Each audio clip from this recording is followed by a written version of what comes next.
Guys, I'm not going to beat around the bush. Today we're talking about the population system and everything it has to entail in EU5 as explained by Johan himself. This is probably one of the most important dev diaries you're going to be listening to, so pay close attention because there's some things here that you're going to really like, some things you might not like as much. And I'm going to give my own opinion on these things, and hopefully you will let me know yours in the comment section or in the forums themselves. Johan starts this off by saying that there are 6 different social classes: nobles, clergy, burghers viewed as the upper class. So that's the first 3 social classes, and then peasants, tribesmen, and slaves make up the other 3. That's an improvement from before because, as we well know, before it was less classes with some of these not even represented at all. I'm talking about, yes, scumbags that haven't yet subscribed. That's right, I'm looking at you. Why are you watching this video without subscribing, huh? Buddy boy, don't you want to just press that, smash that subscribe button? No? Can hate my guts? No problem. It's fine. You know what? I'm totally not gonna curse you in ancient gypsy language. I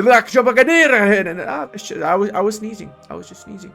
You'll be fine if you're subscribed, though. I'm just saying. He says that every location has a population, and each combination of social, class, culture, and religion creates a unique pop in the game. So that's basically the same system as we had in Victoria 2, where you can have 10 pops in one province. One of them's going to be German Protestant nobles. The other one's going to be German Protestant peasants. The other one's going to be German Orthodox nobles, and so on. Exactly the same system. The pop may contain 1 person or 250 million. So again, exactly the same like in Vicky 2, which I actually really like, but it is still referred to as a pop. This is the population screen for your country. We've got here, obviously we are tagged into Sweden, everybody's favorite non-overpowered nation, albeit I'm thinking Spain is going to be a little bit more overpowered in EU5, isn't it? We've got here 618,000 total population for Sweden, and this includes 100,000 in Uppland and everywhere else more. Now we can see here a little bit of an overview. We got 99% Catholics, 0.49% Orthodox, some pagan shamanists, as well as some Norse pagans, 38. Literally 38 people are Norse in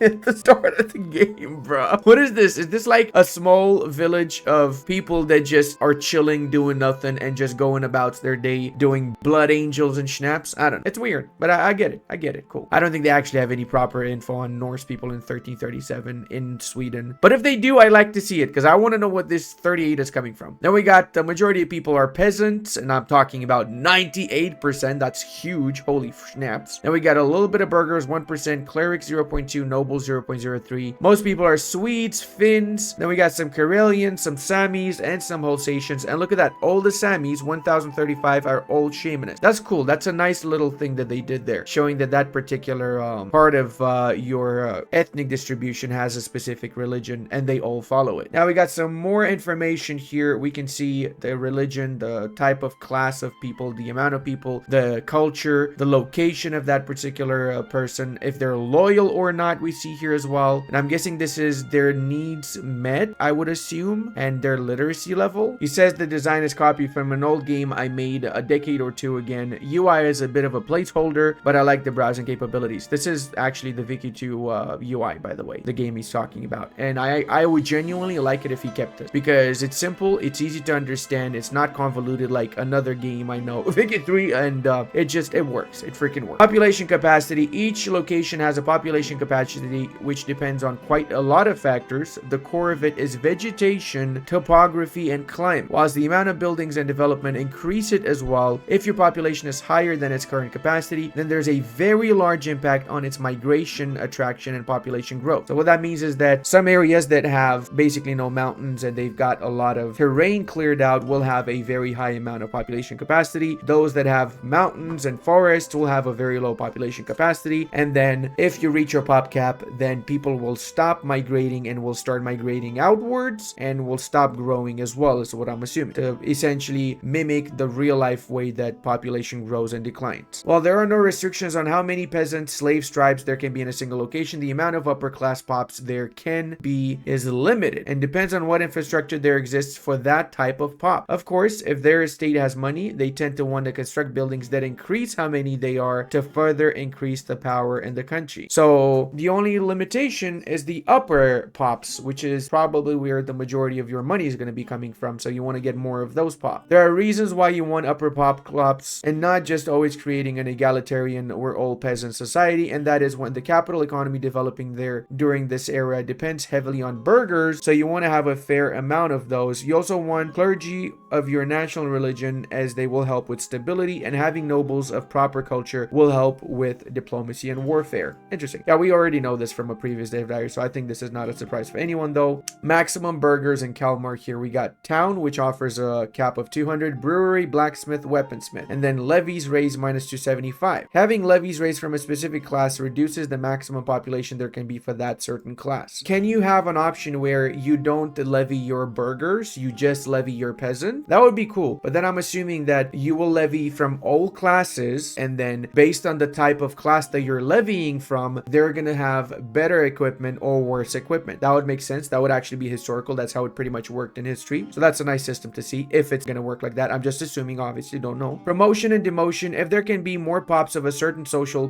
class, pop will promote to become that class over time. Okay. While there is a class value, promoting to some classes like nobles will just be a fraction of that each month. If you wish to speed this up with your country, you can use your cabinet members to increase it. Okay, so how does that work? The cabinet member just goes around town talking to peeps like, yo, peasant boy, you want to be a noble? You should be a noble, bro. But hold on, need to wait for a few more months to speed up the process of convincing you to be a noble. I'm obviously kidding, but that's weird. There are many factors that impact how quickly pops can be promoted. Some are affecting your entire country, and some are local, like during devastation, which now we have confirmation is a thing, or a lack of control. Demotion happens when you have pops over your capacity and will happen much quicker than promotion. Okay, so that's basically like Imperator Rome system, because let's face it, Project Caesar, despite being EU5, takes a lot of influence from Imperator Rome from Wiki 2, games that Johan personally worked on and that are some of my personal favorite games. So the game is definitely in the right hands, right? We have here, for example, the monthly promotion in Kalmar. Base value is 10, literacy of peasants 26%, lack of control 43 reduction, positive stability 29, and we know that stability can go up to 100%, and I'm not sure if that means at 100 you get 100% from positive stability, or at 29 stability you get 29. What does this more precisely, right? Free subjects also gives 50%. Okay, so if my calculations are right, you're gonna get like 15, 16 value promotion monthly in Kalmar. That's not bad. That's for burgers there. Oh yeah, there you go. It actually says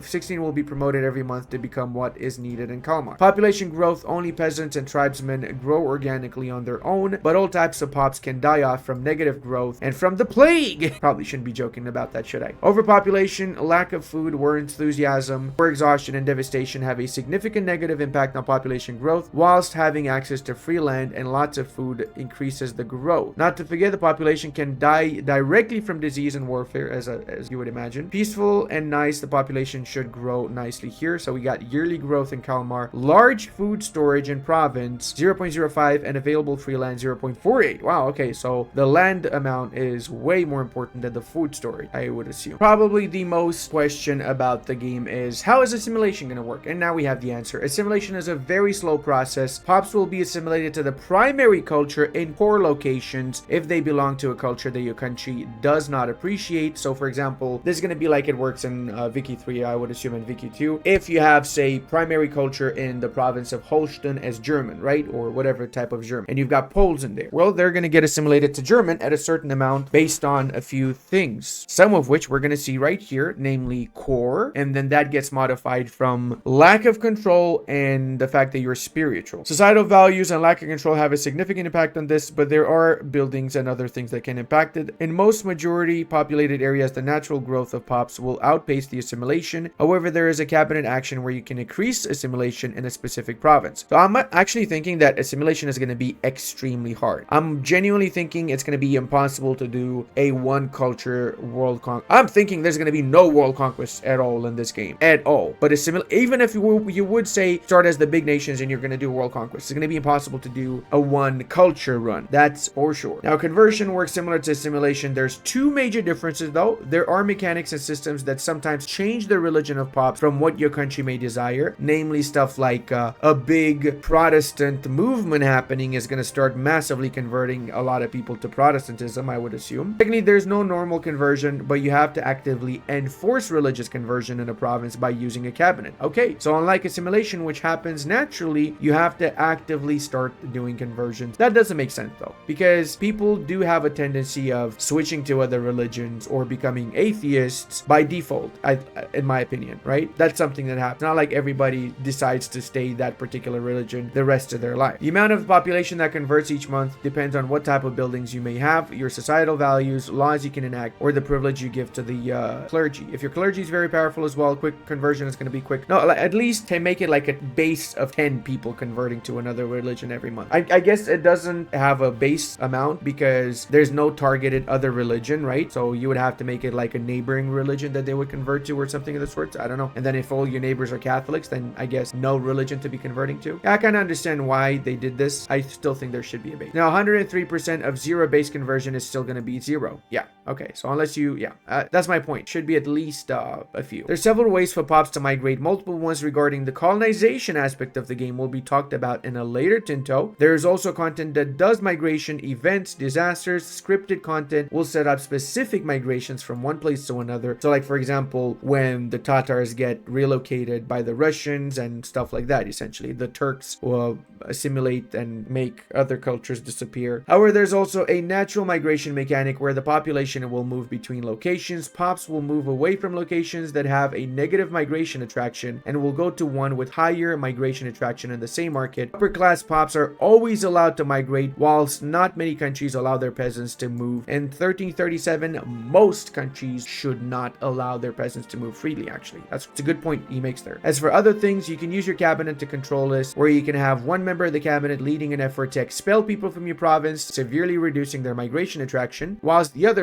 cabinet member could attract people from another province. You can also construct buildings in lowly populated locations to attract pops to move there. We see here a migration attraction of Kalmar, base of 0.10. That's not much. Market price of raw materials has an impact on this. Development has a big impact actually, and available free land has the highest impact. Wow, again, the price of stone in Kalmar is not inviting, but it's calm and plenty of land is available. Yeah, that makes sense actually, because if you have, say, gold in that province, it should have some migration attraction because everybody wants to go get some gold, right? Literacy. Each pop keeps track of its own literacy as well. There's buildings, advances, laws, and other things that impact how quickly it can grow and how high it can get. The average literacy of a country has an impact on the research speed of that country, and the literacy of a pop has some impact on its satisfaction. However, there's also an immediate impact on the location of the average literacy of all the same social class. Amongst other things, the average literacy of the nobles in a location has an impact on how quickly control can increase there. So cool that such a small amount of population has the highest amount of influence within a province, right? Nobles increase the control. That is really interesting. So losing your nobles in provinces is one of the biggest disasters. And the cool part is that the plague doesn't discriminate, murders everybody equally. And the average literacy of slaves in a location increases the unrest of that location. So you want to keep them down and not so smart so they don't realize their current situation. Reminds me of another country we have today that wants to keep its population really dumb. I'm not going to say which country, but you probably know which one I'm talking. That's right, it's Kyrgyzstan. I said it, it's Kyrgyzstan. It was totally Kyrgyzstan all along. Current literacy of Swedish burghers in Kalmar changes by 0.01. Monthly written alphabet, I'm assuming that is a technology. And then we have innovative written alphabet and religious teachings. Their maximum literacy is 13%. That is not much for burghers. Average literacy of 13% burghers in Kalmar gives a monthly development and burgher trade capacity. Okay. Literate burghers will definitely make you rich over the long term. I should hope so. And then population needs. Each pop has its own needs for goods, and if they can't get all those goods, their satisfaction will be lower. The goods that a pop requires depends on their social class, their culture, their religion, and where they live. They also may start caring about goods where they know about them, as the demand for tobacco will only appear in Europe when the pops actually know about it. Obviously, people in colder climate want more lumber or coal, whilst Jane pop is not wanting any fur at all. Access to 91.66% of goods pop needs. 3,350 Swedish burghers in Visby require these particular goods. Holy schnapps, that's a lot of goods they require. That's basically on par with the Vicky games, isn't it? Not entirely sure why these burghers want mercury. Clearly for the poisoning of their neighbors. Come on, man. Satisfaction. The population needs impact impact their satisfaction in two ways. If they cannot get the goods they want, it's a penalty. However, the prices of the goods also affect their satisfaction, as if the price is high, the satisfaction drops. But if you get goods cheap in the market they are in, their satisfaction increases. But their literacy impacts how much they understand the price impact. Okay, so if they're stupid, it's not going to affect them much. But if they're smart, it will affect them more. Satisfaction also depends heavily on the status of their culture in the country, the religion they belong to, and how satisfied their estate currently is. There are other ways to make pops more satisfied, like certain buildings, brothel. Am I smelling brothel over here? Or the good old methods of stationing armies. Okay, you're gonna be happy and you're gonna like it, sir. Pops with low satisfaction will join and start supporting a rebel faction. Okay, now we know what happens, to be expected. Hopefully we don't get as many rebels as EU4, because I freaking hate the rebels. And if we do get rebels, there better be a buildings to build their guns, okay? How come these rebels spawn with freaking weapons out of their asses in EU4? Hope that doesn't happen in EU5. Now we got 75% satisfaction in Swedish peasants in Kalmar. The base is 5%. Then we have Bondestandabub, which I have no clue what that means. Swedish primary culture, tolerance of Catholicism, price for needs of the population in the Lübeck market, lack of beer. Okay, so beer is a thing that people really want. Friendly armies have an impact. Temple, castle. If satisfaction is below 17%, the pops will join a rebel. Will become loyal again if satisfaction rises above 29.75. That's a very specific number. Of course, those pop lack one of the most important things in life. What's that? Access to EU5? I think we also lack that. Give me some access. Come on, give it to us. Give it right now. Do a closed beta. Even though pops may not be unique enough to rebel, their satisfaction has other impacts, as the average satisfaction of pops in a location has an impact on prosperity and control. So average satisfaction in Kalmar, we got 13 Swedish nobles, 75 satisfaction, 105 clerics, 1,100 burghers, and 7,000 pet. That's a lot of burghers compared to the peasants in Kalmar. Damn. Looks like we get some institution growth from this, but we lose some control and prosperity. So what? You need to have above 75% satisfaction to get prosperity and control? Wow, that's pretty harsh. Here, even the math checks out. Stick around, next week we'll talk about law. Now let's check the questions. Is there migration between countries, or is it only internal migration? Within a market, there is migration. Okay. Is there a max capacity or any one location can reach with buildings, or is it theoretically limitless? Limitless in theory, or like 64-bit limit. Okay, so it's about how much your computer can pull out, basically. And I'm assuming how much pops you have to work those buildings, obviously, too. He says there might be more than 38 Norse pops when we revise the map with UO. It's kind of a placeholder at the moment. Now, I gotta say something about this, right? So there's this book called The Viking World by Stefan Brink, edited by him anyway. I read it a while back, quite a few years ago, but I do remember he mentioned that there were still a few thousand Norse followers around the 1300s within Sweden, mostly in remote areas, but there were still a few thousand followers of the Norse religion, if we really want to go down that particular historical path. I can do some research actually before they do their